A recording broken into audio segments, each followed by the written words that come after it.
Okay, here is chapter 1 and 2 of Shiloh. Chapter 1. The day Shiloh come, we're having us a big Sunday dinner. Dara Lynn's dipping bread in her glass of cold tea, the way she likes, and Becky pushes her beans up over the edge of her plate in her rush to get 'em down. Ma gives us her scolding look. Just once in my life, she says, I'd like to see a bite of food going directly from the dish into somebody's mouth without a detour of any kind. She's looking at me when she says it, though. It isn't that I don't like fried rabbit. I like it fine. I just don't want to bite down on buckshot. That's all. And I'm checking each piece really good. I looked the rabbit over good, Marty, and you won't find any buckshot in the thigh, Dad says, buttering his bread. I shot him in the neck. Somehow I wish he hadn't said that. I pushed the meat from one side of my plate to the other, threw the sweet potatoes and back again. Did it die right off? I ask, knowing I can't eat unless it had. Well, soon enough. You shot its head clean off? Dara Lynn asks. She likes to ask that kind of stuff. Dad chews real slow before he answers. Not quite, he says, and he goes on eating. Which is when I leave the table. The best thing about Sundays is we eat our big meal at noon. Once you get your belly full, you can walk all over West Virginia before you're hungry again. Any other day, you start out after dinner and you've got to come back when it's dark. I take the .22 rifle Dad had given me in March on my 11th birthday and set up on the road to see what I can shoot. I like to find me an apple hanging way out on a branch, see if I can bring it down. I line up a few cans on a rail fence and shoot them off. I never shoot at anything moving, though. I never had the slightest wish. We live high up in the hills above Friendly, but hardly anybody knows where Friendly is. Friendly is near Sistersville, which is halfway between Wheeling and Parkersburg. It used to be, my daddy told me, that Sistersville was one of the best places you could live in the whole state. You ask me the best place to live, and I'd say right here where we are, a little 4-room house with hills on 3 sides. Afternoon is my second best time to go up in the hills, though. Morning's the best, especially in the summer. It's early morning. One morning I saw 3 kinds of animals, not counting cats, dogs, frogs, cows, and horses. I saw a groundhog, and I saw a doe with 2 fawns, and I saw a gray fox with a reddish head. I bet his daddy was a gray fox and his ma was a red one. My favorite place to walk is just across this rattly bridge where the road curves by the old Shiloh schoolhouse, and it follows the river. River to one side, trees the other. Sometimes a house or 2. And this particular afternoon, I'm about halfway up the road along the river when I see something out of the corner of my eye, something that moves. I look, and about 15 yards off, there's this short-haired dog, white with brown and black spots, not making any kind of noise, just slinking along with its head down, watching me, tail between his legs, like he's hardly got the right to breathe. A beagle, maybe a year or 2 old. I stop, and the dog stops. It looks like he's been caught doing something awful, when I can tell all he really wants to do is follow along beside me. Here, boy, I say, slapping my thigh. The dog goes down on his stomach, groveling about in the grass. I laugh and start over towards him. He's got an old, worn-out collar on, probably older than he is. I bet it belonged to another dog before him. Come on, boy, I say, putting out my hand. The dog gets up and backs off. He don't even whimper, like he's lost his bark. Something really hurts inside when you see a dog cringe like that. You know somebody's been kicking at him, beating on him maybe. It's okay, boy, I say, coming a little closer, but still he backs off. So I take my gun and I follow the river. Every so often I look over my shoulder and there he is, the beagle. I stop, he stops. I can see his ribs, not real bad, but he isn't plumped out or anything. There's a broken branch hanging from a limb over the water, and I'm wondering if I can bring it down with one shot. I raise my gun and I think how that sound might scare the dog off. I decide I don't want to shoot my gun much that day. It's a slow river. You walk beside it. You figure it's not even moving. If you stop, though, you can see leaves and things going along. Now and then, a fish jumps. A big fish. A bass, I think. The dog's still trailing me, tail tucked in. It's funny how he don't make a sound. Finally, I sit on a log, and I put my gun at my feet, and I wait. Back down the road, the dog sits too.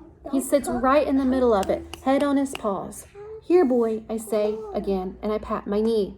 He wiggles just a little. He don't come. Maybe it's a she-dog. Here, girl, I say. The dog still doesn't come. I decide to wait the dog out, but after 3 or 4 minutes on the log, it gets boring and I start off again. So does the beagle. I don't know where you'd end up if you followed the river all the way. I heard somebody says it curves about. It comes back on itself. But if it doesn't, I still got home after dark. I'd get a good whooping. So I always go as far as the ford where the river spills across the path, and then I head back. Hey, I am recording. Shh. Sorry. Okay, let's see. When I turn around, the dog sees me coming, and he goes off into the woods. I figure that's the last I'll see of that beagle, and I get halfway down the road again before I look back. There he is. I stop, he stops. I go, he goes. And then, hardly thinking on it, I whistle. And then, it's like I pressed a magic button. The beagle comes barreling towards me. Legs go lickety-split, long ears flopping, tail sticking up like a flagpole. This time, when I put out my hand, he licks all my fingers and jumps up against my leg, making little yelps in his throat. He can't get enough of me. Like I'd been saying no all along, and now I'd said yes. He could come. It's a he-dog, like I thought. Hey, boy, you're really something now, aren't you? I'm laughing as the beagle makes circles around me. I squat down and the dog licks my face and my neck. Well, where'd he learn to come if you whistled and to hang back if you didn't? I'm so busy watching the dog I don't even notice it started to rain. Don't bother me. Don't bother the dog any either. I'm looking for a place I first saw him. Does he live here, I wonder? Or the house up the road? Each place we pass, I figure he'll stop. Somebody'll come out and whistle maybe. But nobody comes out and the dog doesn't stop. He keeps coming even after we get to the old Shiloh schoolhouse. He even starts across the bridge, tail going like a propeller. He licks my hand every so often to make sure I'm still there, mouth open like he's smiling. He is smiling. I'm sorry, the boys need a nap bad. Once he follows me across the bridge, though, and on past the grist mill, I start to worry. It looks like he's fixing to follow me all the way to our house. I'm in trouble enough coming home with my clothes wet. My mama died of pneumonia, and we don't ever get a chance to forget it. And now I've got a dog with me, and we are not allowed to have pets. If you can't afford to feed them and take them to the vet when they're sick, you got no right taking them in, Ma says, which is true enough. I don't say a word to the beagle the rest of the way home, hoping he'll turn at some point and go back. And the dog keeps coming. I get to the front stoop and say, "Go home, boy." And then I feel my heart squeeze up all the way, and he stops smiling, and he sticks his tail between his legs again, and he slinks off. And he goes as far as the sycamore tree. He lies down in the wet grass, head on his paws. "Whose dog is that?" Ma asks when I come in. I shrug. I don't know, just followed me is all. "Well, where'd it pick up with you?" Dad asks. "Up in Shiloh, across the bridge," I say. "On the road by the river?" "Oh, I bet that's Judd Travers' beagle," says Dad. "He got himself another hunting dog a few weeks back." "Judd got a hunting dog? How comes he doesn't treat him right?" I ask. "Well, how do you know he don't?" "Well, the way the dog acts. Scared to pee almost," I say.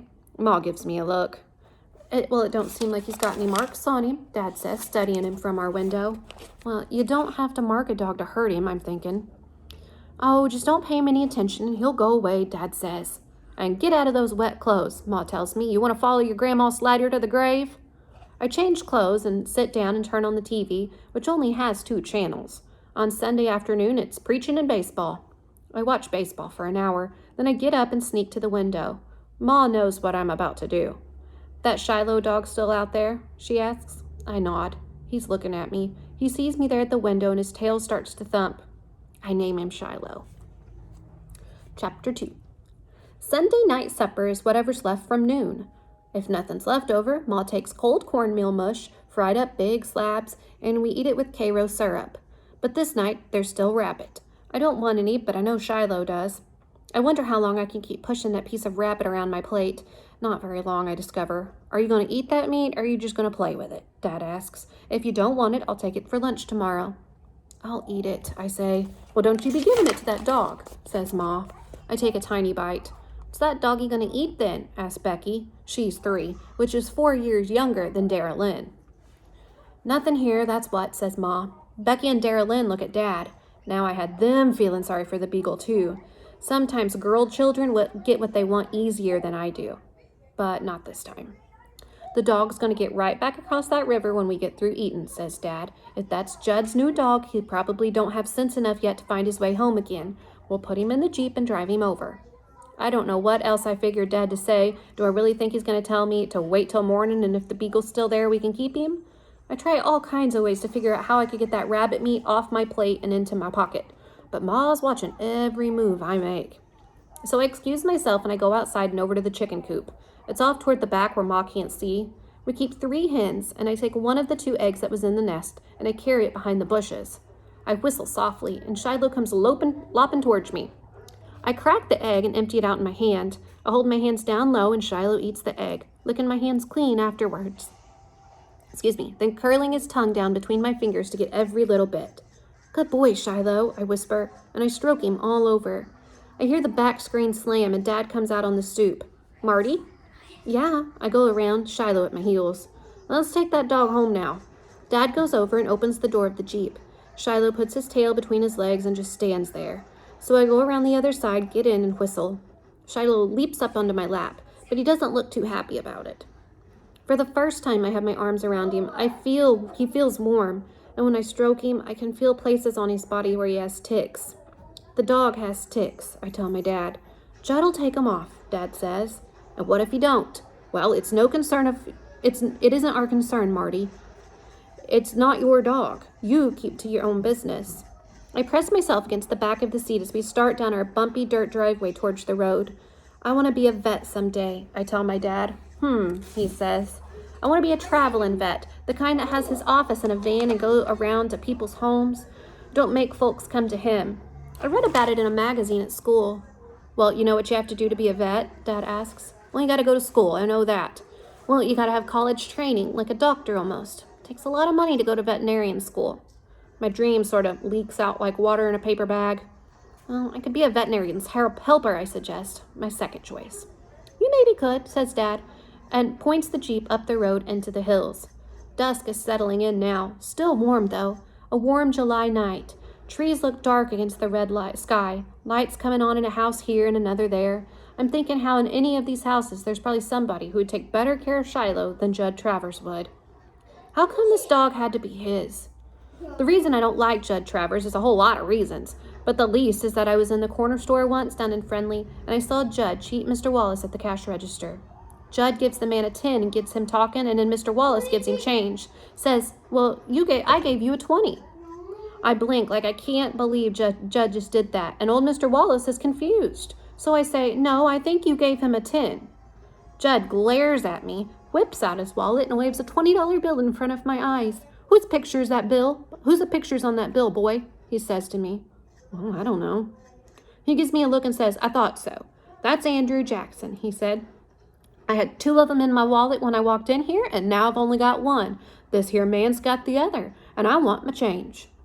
Mr. Wallace, he's so flustered he just digs in his money drawer and gives Judd Travers change for a 20. And afterward I thought, well, what did Andrew Jackson have anything to do with it?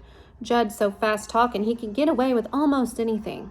I don't know anybody who likes him much, but around here folks keep to their own business like Dad says. In Tyler County, that's important. The way it's always been anyhow. Another reason I don't like Judd Travers is he always spits tobacco out of the corner of his mouth. And if he don't like you, and he sure don't like me, he sees just how close he can spit it to where you're standing. And the third reason I don't like him is because he was at the fairgrounds last year, same day we were, and seemed like every place I was, he was in front of me, blocking my view. Standing in front of me at the mud box, sitting in front of me at the tractor pull, and rising right up out of his seat at the Jordan Globe of Death Motorcycle Act. So I missed the best part. Fourth reason I don't like him is because he kills deer out of season. He says he don't, but I seen him once just about dusk with a young buck strapped over the hood of his truck. He tells me the buck ran in front of him on the road and he accidentally run it over, but I saw the bullet hole myself. If he caught, he'd have to pay $200, more than he's got in the bank. I'll bet. We're in Shiloh now, and Dad's crossing the bridge by the old abandoned grist mill. turning at the boarded-up school, and for the first time, I can feel Shiloh's body begin to shake. He's trembling all over. I swallow. I try to say something to my dad and have to swallow again. How do you go about reporting someone who don't take care of his dog right? I ask finally. Who are you fixin' to report, Marty? Judd. If this dog's mistreated, he's only about 1 out of 50,000 animals, that is, Dad says. Folks even bring him up here in the hills and let him out, and figure they can live on rats and rabbits. Wouldn't be the first dog that wasn't treated right. But this one knew to come to me for help. I insist. I knew that's why he was following me. I got hooked on him, Dad, and I want to know he's treated right. For the first time, I can tell my dad's getting impatient with me. Now get that out of your head right now. If it's Traver's dog, it's no mind of ours how he treats it. Well, what if it was a child? I ask him, getting too smart for my own good. If some kid was shaken like this dog is shaken, you wouldn't feel no pull for keeping an eye out on him? Marty, Dad says, and now his voice is just plumb tired. This here's a dog, not a child, and it's not our dog. I want you to quit going on about it. You hear? I shut up then. Then I let my hands run all over Shiloh's body, like maybe everywhere I touch I can protect him. We're getting close to the trailer where Judd lives and his other dogs, and already they're barking up a storm, hearing Dad's Jeep come up the road. Dad pulls over. You want to let him out? He says. I shake my head hard. I'm not letting him out of here till I know for sure he belongs to Judd. I'm asking for a slap in the face, but Dad doesn't say anything. He just gets out and goes up the boards Judd had laid out in place of a sidewalk. Judd's at the door of his trailer already in his undershirt peering out. Well, looks like Ray Preston, he says through the screen. How you doing, Judd? Judd comes out on the little porch he's built at the side of his trailer, and they stand there and talk a while. Up here in the hills, you hardly ever get down to business right off. First you say your howdies, and then you talk about something else that instead of what you came for. And finally, when the mosquitoes start to bite, you say what's on your mind. But you always edge into it, not to offend. I can hear little bits and pieces floating out over the yard. The rain, the truck, the tomatoes, the price of gasoline. And all the while Shiloh lays low in my lap, tail between his legs, shaking like a window blind in a breeze. And then the awful words. Say, Judd, my boy was up here along the river this afternoon and a beagle followed him home. Don't have any tags on his collar, but I'm remembering you got yourself another hunting dog and wondered if it might be yours. Well, I'm thinking this is a bad mistake. Maybe it isn't Judd's at all, and he's such a liar he'd say it was, just to get himself another animal to be mean to. Judd hardly lets him finish, and he starts off across the muddy yard in his boots. I sure bet it is, he says. I can't keep that dog home to save my soul. Every time I take him hunting, he runs off before I'm through. I've been out all day with the dogs, and they all come back but him. I can hear Judd's heavy footsteps coming around the side of the Jeep, and I can smell his chewing tobacco, strong as coffee. Yep, he says, thrusting his face in the open window. That's him, all right. He opens the door. Get on down here, he says, and before I can even give the dog one last pat, Shiloh leaps off my lap onto the ground and connects with Judd's right foot. He yelps and runs off behind the trailer, tucked down, belly to the ground. All Judd's dogs, chained out back, bark like crazy. I jump out of the Jeep, too. Please don't kick him like that, I say. Some dogs just like to run. Well, he runs all over creation, Judd says. I can tell he's studying me in the dark, trying to figure out what it is to me. I'll keep an eye on him, I say. Anytime I see him away from home, I'll bring him back, I promise. Just don't kick him. Judd only growls. Well, he could be a fine hunting dog, but he tries my patience. I'll leave him be tonight, but if he wanders off again, I'll whoop the daylights out of him. I guarantee you that. I swallow, and all the way home I can't speak a word. I'm trying to hold the tears back. Okay, that was chapter 1 and 2. See you later.